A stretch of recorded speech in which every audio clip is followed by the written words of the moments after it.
It is another week closer to the NBA draft. Still don't know when the main players are going to make their way to Orlando, although interviews have indeed started.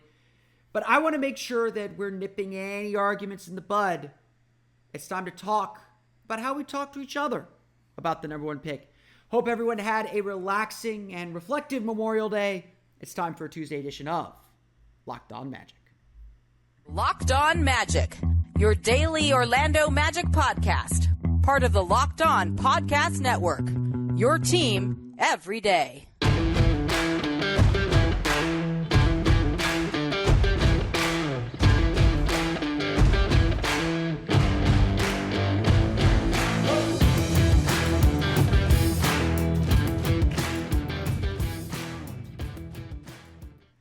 And you are indeed Locked On Magic. Today is May 31st, 2022. And in May, wow. My name is Philip Rosenreich. I'm the site expert and editor over at OrlandoMagicDaily.com. Of course, follow me on Twitter at PhilipRR_OMD. On today's episode of Locked On Magic, I want to chat a little bit about how we talk to each other about the number one pick. This is a very unique draft in that there are three players very capable of taking the number one pick. I just want to talk a little bit about how we discuss these picks and really what they each mean for the Magic moving forward and why it isn't necessarily important who the Magic take and more about the philosophy that they use to take them. I also want to talk a little bit about a playoff lesson that I think is really important for the Orlando Magic from the Atlanta Hawks. Plus, we'll do a draft profile, talk a little bit about Colorado State's David Roddy. As the Magic will have two picks in the second round as well. We're going to talk some offseason as well, as we get closer and closer and closer to free agency on the horizon.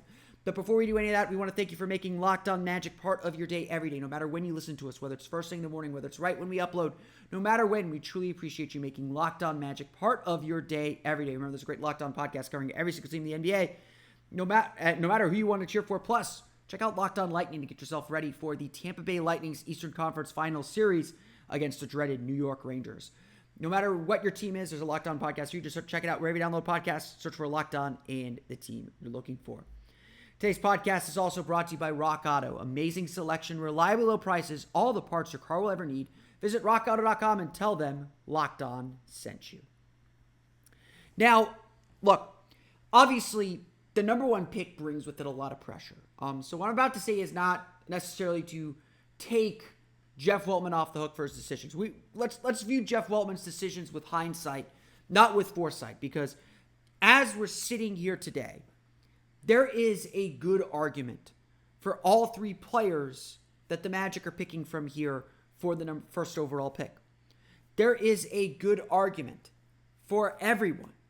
It does not matter who you favor right now. I change hourly. I tell people this. I literally change my pick hourly. I've bounced from Paolo Banchero in the pre-lottery process to Jabari Smith to Chet Holmgren, back to Paolo, to Jabari, to Chet, to Jabari, to Chet, and so on and so on and so on and so on.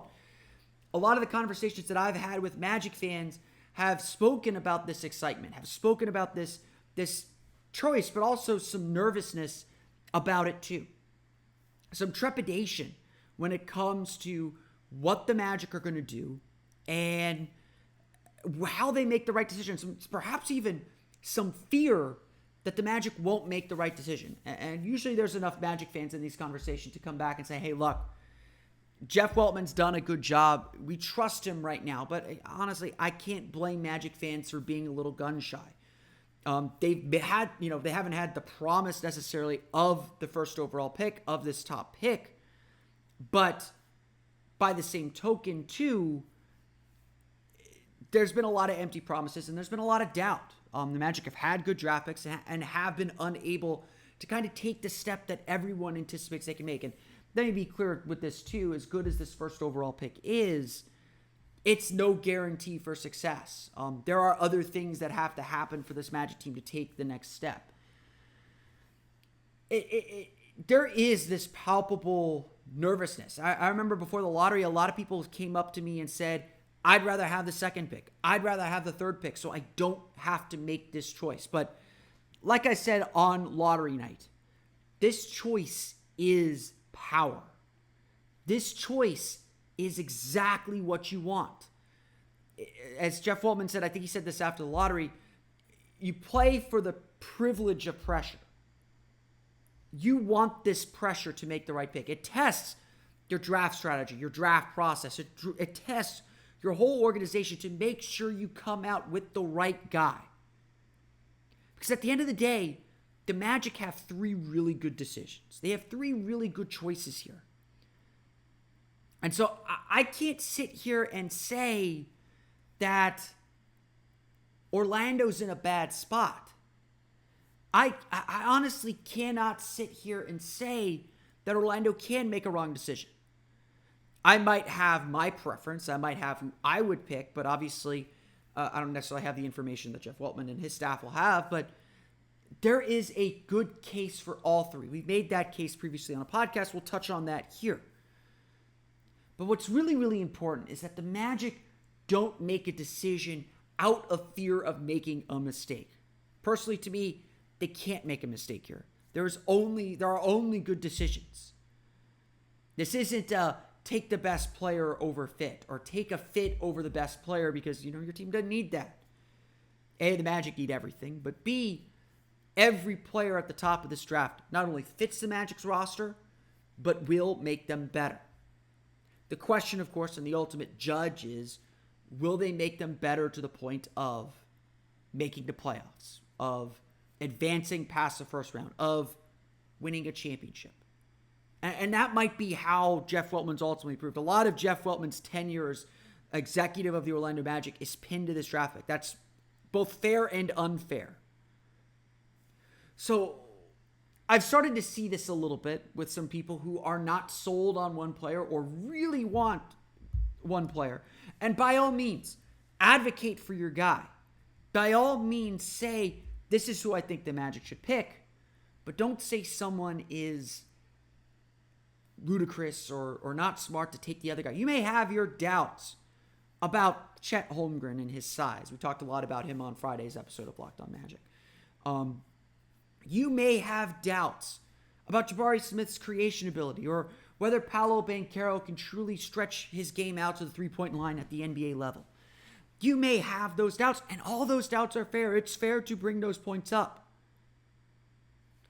But it's also fair, too, to say that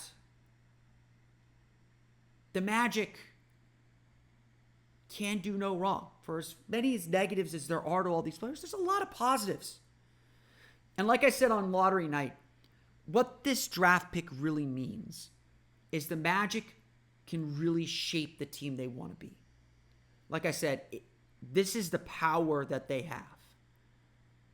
The Magic are not really asking a question about which prospect is necessarily the best for them. The Magic are really asking a question of what kind of team do they want to be? What kind of team are the Magic ultimately trying to build? Because this player is a centerpiece of that. If you draft Chet Holmgren, you're obviously getting a game-changing defensive center and perhaps a perimeter warping offensive player with his height and his size and his fluidity and his athleticism as a player. As a lot of his supporters are starting to note, what Chet Holmgren did at Gonzaga was really only a fraction of what he showed in high school. It does feel like there is more to Chet Holmgren's game that we didn't see, but the questions about his size and his durability are fair questions to ask. Maybe the Magic want to be a versatile defensive team. And so adding Jabari Smith and his ability to switch, guard essentially 1 through 4 on the perimeter. His knockdown three-point shooting will be a big boost to this team immediately. With the belief that, yes, he can become a better on-the-ball player. That he can grow into being a clearer star for a team like Orlando. Or maybe you do prefer kind of the traditional give the ball to a guy and let him get 20 type player like Paolo Banchero. If that's the kind of player the Magic want to center their offense around with the great defensive pieces they have already, Paolo Banchero is ready to step right in. The question then with him is, can he give you a little bit more defensively, and can he be a bigger impact player beyond his scoring? Like I said, there's a good argument for all three of these players. And it's really not necessarily about the player that you want. It's about the team that you want.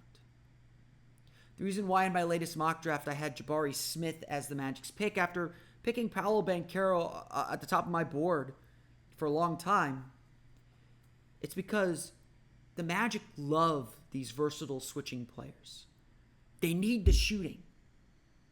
And so I lean toward Jabari, which is the conventional thinking. And Jabari Smith is 19 years old. He showed some ability to get his own shot. I don't think he'll be able to kind of step in and do it right away, but he's got the capability. And if the Magic can develop that out of him, can coax that out of him, if it was, again, Auburn, it was a weird situation. We will talk more about Jabari Smith later on in the week, possibly even tomorrow. I think he can get there, but you can convince me on all three of these guys.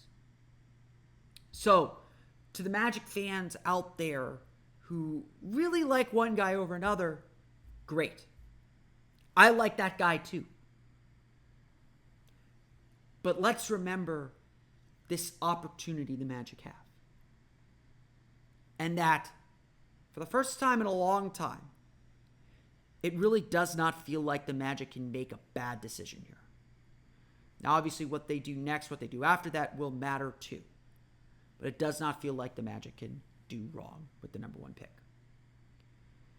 That is extremely powerful, but it's also important to remember that this is still about growth and development. We'll talk about a team where growth and development went kind of wrong this year and what that tells us for the Orlando Magic. We'll talk about that coming up here in just a moment. But first, a quick word from our pals at PrizePicks. Okay, NBA fans, it is NBA Finals time. There are fewer daily fantasy options for you now, but if you want to get in on the action for the NBA Finals, and you got to try the award-winning app PrizePicks. PrizePicks is daily fantasy made easy. I love this game. I'm trying to get back into playing it more often. I've run a ton. It's a fun game to play, and we know you're going to love it too. Here's how you play. You pick 2 to 5 players and an over-under on their projections. You can win up to 10 times on any entry. It's just you versus the projected numbers. Entries really can be made in just 60 seconds. PrizePicks offers fast withdrawals. My last entry, this was fun. My last entry I did Sunday. I did a pick 4. I picked Natasha Cloud of the, I think she's on the Atlanta Dream, over 10.5 points. I picked Al Horford over 10.5 points. I think it was a trio of New York Yankees hitters to hit less than under half a home run, and I got a free play, Jason Tatum, over half a point.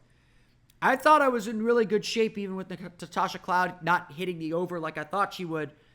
Al Horford didn't come through for me, but if I'd just gotten Al Horford to hit, I would have won my money back and a little bit more. If I would have gotten all 4, I would have won 10 times my amount. It's really that easy. It's a fun way to stay involved in the action. And like I said, like I just exampled there, you can do it over multiple sports too. It's a great time.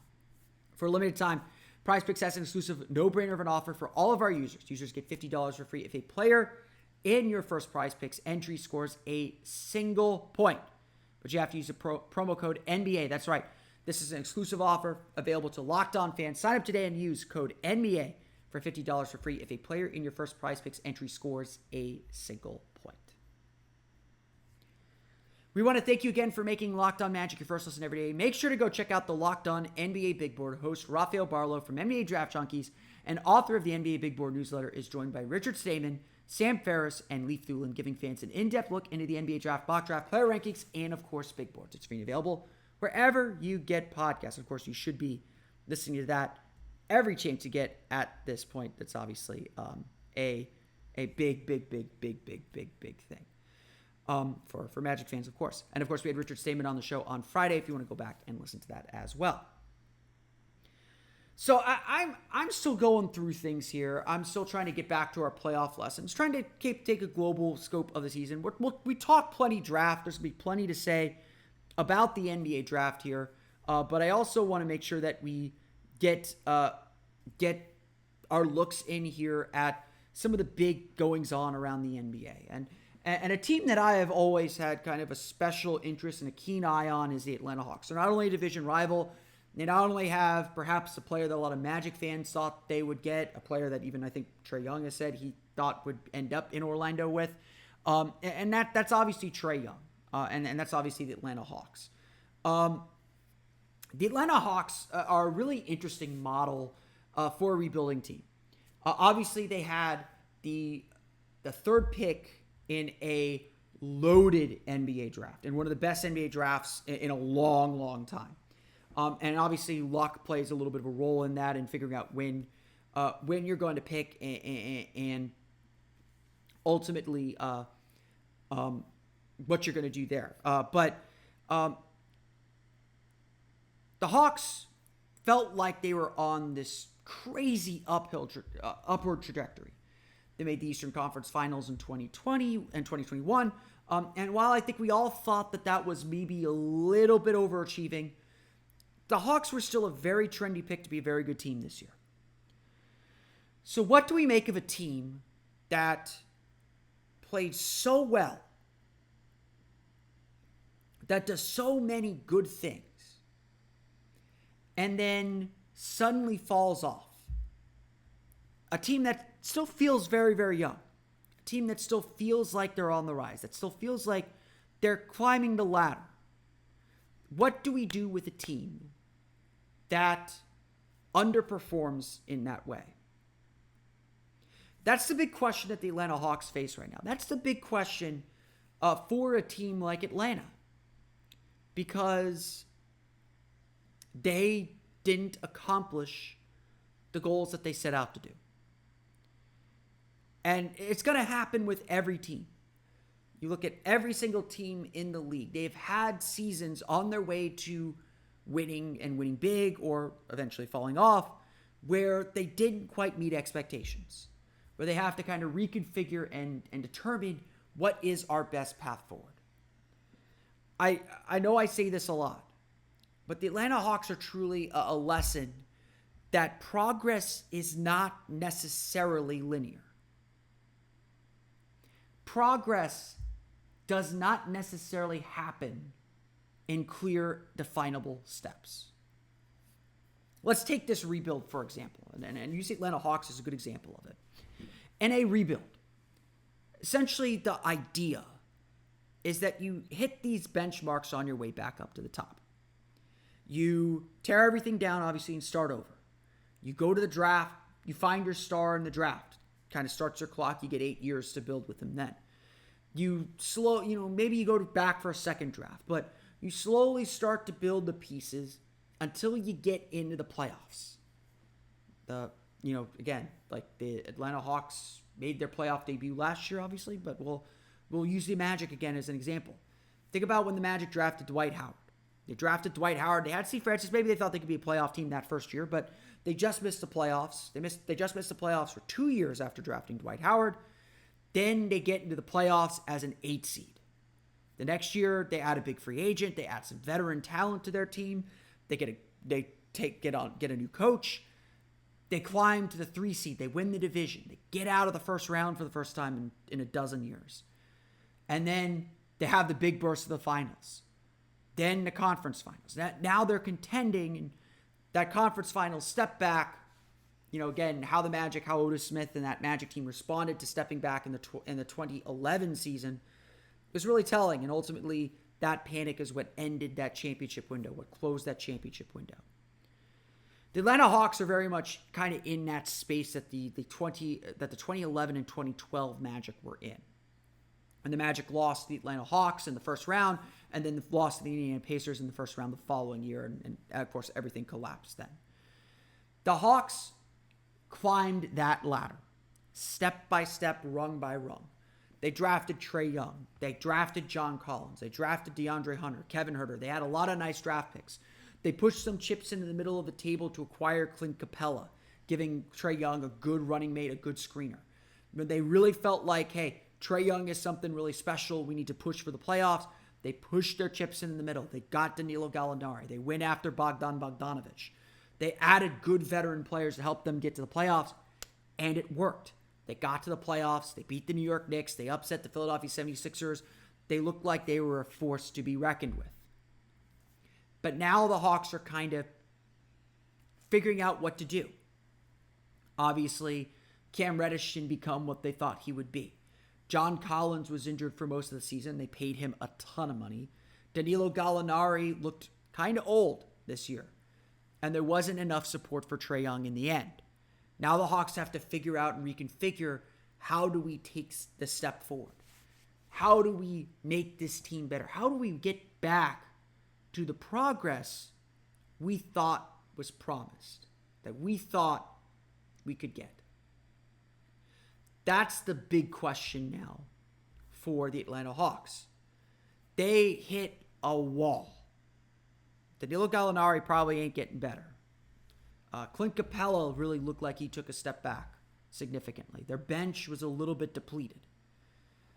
The Hawks are a great example of how young teams don't always go inexorably forward. How there's always a challenge. How there's always something new the team's got to do or the team's got to accomplish to take that next step. It's not easy to make progress. It's not easy to keep pushing forward, to keep moving forward. It's not an easy thing to do. But how you respond and how the Hawks respond in a moment like this is going to be really fascinating to watch. Now, the Magic, of course, they're at this beginning stage. They had a really nice year last year in terms of player development and culture building. But there's progress that wasn't linear there too. We all like Chuma Okeke a ton, but Chuma had a rough year. His shooting just never got straightened out. Cole Anthony, after his first month of the season, really came back down to earth and struggled. There is, of course, a lot more for this Magic team to do and a lot more growth this Magic team is going to have to make. But inevitably, there are going to be questions, or there's going to be guys that don't quite play the way we expect them to. And the Magic at that time are going to have to ask themselves the question, do we give up on this young player? Or do we stick with him? Do we trust that this is just a blip and we keep pushing forward? It's the same question that Atlanta is asking about their team right now. How much change do we really need to make? What is our mean? What is our median? Which team are we really? Progress is not linear. You can take a step back and still get better. And that's, of course, a huge question that every front office has to answer at some point, especially with a young team like Orlando's. It's a difficult question to continue asking. We're going to start diving into some second-round prospects. I'm going to talk a little bit about David Roddy coming up here in just a moment. But first, a quick word for our pals at Rock Auto. With the ever-increasing numbers of makes and models, it's now impossible for your local chain auto parts store to stock all the parts you need. So I endure often pointless or seemingly intimidating questioning and wait while the person behind the counter orders the parts on their computer, choosing the only brand their warehouse happens to carry. You have computers with access to rockauto.com at home and in your pocket. So save time and money when using Rock Auto. Rock Auto is a family business serving do-it-yourselfers for more than 20 years. Their prices are reliably low for every customer, and they have everything you can need, from brake parts, tail lamps, motor oil, and even new carpet. Go explore their easy-to-use website today to find the solution to your auto part needs. Go to rockauto.com right now and see all the parts available for your car or truck. Right, Locked On in there. How did you hear about us box? So they know we sent you. Amazing selection, reliably low prices, all the parts your car will ever need at rockauto.com. So like I said, we obviously know who the top three guys at the very, very top of this draft are. We're going to talk plenty more about Jabari Smith Jr., Paolo Banchero, Chet Holmgren over the next 4 weeks. We'll obviously get some thoughts from experts on them. We'll be talking a little bit more about Jabari Smith later on in the week as well. We're going to get plenty more on those top guys. But the Magic also have the 32nd and 35th picks in the draft to play with. They've got 2 second-round picks, and while, again, Orlando doesn't typically use second-round picks that much or necessarily that effectively, they still have this incredible opportunity to add more quality players to their roster. They have, obviously, two very high-level second-round picks. And again, I've kind of surmised that they might try and move up into the first round, try and package them, maybe try and add Terrence Ross to that deal to try and get back into the first round and get someone that they want. Again, if you go back and listen to our episode on Friday with Richard Stamen, it's definitely not a great back end of the first round. I'm finding it hard pressed to find the guys that I really like or that I would want the Magic to trade up and get. So it's definitely not the greatest draft class here. But there are a few guys that are interesting, and I want to talk about a really interesting player today. That is Colorado State's David Roddy. David Roddy is a 6'6". He measured at the combine at 6'6", 261 pounds. He is a big body. Very much reminds me a little bit of kind of a modern Corliss Williamson, former Magic assistant coach, of course. Just a kind of a big body, a little bit of a bruiser, not afraid to take smaller players down on the block. It started to really develop a face-up game. Can hit a little bit from the outside. He shot better than 40%, I believe, from three last year. Certainly just a huge improvement from him. Great line drive at the basket. He is not the greatest leaper. He's not the most athletic guy, but you get him running. He knows how to use his body. He can get into the lane. He can get to the basket. Again, just as long as he doesn't have to kind of change direction and finish at the rim. He's a really impressive player. He's obviously just a big dude. And he's really, to me, he's a forward kind of stuck in a guard's body. And the NBA Draft Combine listed him as a power forward. That's probably where he plays best. Magic love their kind of positional switching power forwards, and I think that's kind of the big question for him. But Roddy's a unique prospect because of that body dimension. He is a big dude. Again, you watch his tape, he is just a big dude. And he knows how to use his body. He's not slow by any means. There's some lateral quickness issues for sure if he's going to guard guys on the perimeter. He's got to become a more consistent three-point shooter if he wants to be a three-point shooter. But for a guy his size, if they can get him to play the three, if they can get him to defend on the perimeter decently, this is a guy that does have NBA potential. Now, granted, that's a big ask. He wasn't asked to do that in college. He was a 4 in college. His three-point shot took a big spike this year, but his free throw percentage was under 70%. He was about a 72, 73% free throw shooter in college, which does raise a little bit of concern about what he can ultimately do at the collegiate or at the NBA level. Most NBA scouts, you're going to hear me say this a million times, most NBA scouts think that free throw percentage is a better indicator of shooting ability than three-point percentage, especially at the college level, because that line does move back when you get to the NBA. The Magic obviously are kind of loaded at forward. If the Magic are going to draft a forward at the top of the draft, they don't need one later in the draft. So, the Magic interviewed David Roddy. I believe they interviewed him at the Combine, and I believe he's scheduled for workout in Orlando as well. Don't quote me on that.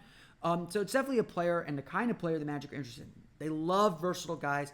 They love guys that will get after it, that know how to use their body, that know how to be kind of a big guy. And you look, he had a really good year last year. 19.2 points per game, 7.5 rebounds per game, 43.8% from beyond the arc on 3.4 three-point attempts per game. All Mountain West Conference team player for the second year, Mountain West Conference player of the year. This is a good player. The question is, what is his fit in the NBA? And again, what's his fit with the Magic? The Magic have a lot of these kind of switchable 3-4s, a lot of these switchable forwards. Roddy would be the most undersized of the ones they would grab if that was the direction they wanted to go. So I don't think he's necessarily on the Magic. I think he's on the Magic's radar, but I don't necessarily think he is the guy that the Magic would take with one of these second-round picks. But I think he's definitely on the board. I think he's an interesting player. You're looking for unique players. And so if he adds that three-point shot, he suddenly becomes a really unique player as just a big-bodied wing that you can throw out there and maybe cause a little havoc defensively. Just watching him play, he does remind me a little bit of Corliss Williamson. Williamson was an undersized power forward in a league of bigger power forwards. Just kind of held his own with some hustle, They called him Big Nasty for a reason. Never really developed the 3-point shot. That was something that would probably have come if he came around in today's basketball climate. But just a really tough dude. Just played bigger than his size and was just a really good defender. And so, again, Roddy, I think, can be a guy who contributes. I think he's a late first, early second round pick, maybe mid second round pick at the latest. Someone's going to get a really interesting prospect in him, just someone to kind of keep an eye on. We're going to go through plenty more second round prospects and consider some of the draft and trade options for the Orlando Magic here throughout the course of the next few weeks. But that's going to do it for me today. I want to thank you all again for listening to today's episode of Locked On Magic. You, of course, follow me on Twitter at @PhilipR_MD. Follow the podcast on Twitter at Locked On Magic. Subscribe to the podcast on Apple Podcasts, Stitcher, TuneIn, Himalaya, Google Play, Spotify, Odyssey, and all the fun places to download podcasts to your podcast-enabled listening device. For the latest on the Orlando Magic, be sure to check out OrlandoMagicDaily.com. You can follow us there on Twitter at @OMagicDaily. Now that you're done with us, go make Locked On NBA your second listen of the day. From the first jump ball of the play-in tournament to the last possession of the finals, Locked On experts take you deep inside the playoffs with inside analysis from all 30 teams. Definitely check it out as we get you ready for the Boston Celtics and the Golden State Warriors and the NBA Finals. I'll make my pick and give you my analysis of that series on Wednesday's episode of Locked On Magic.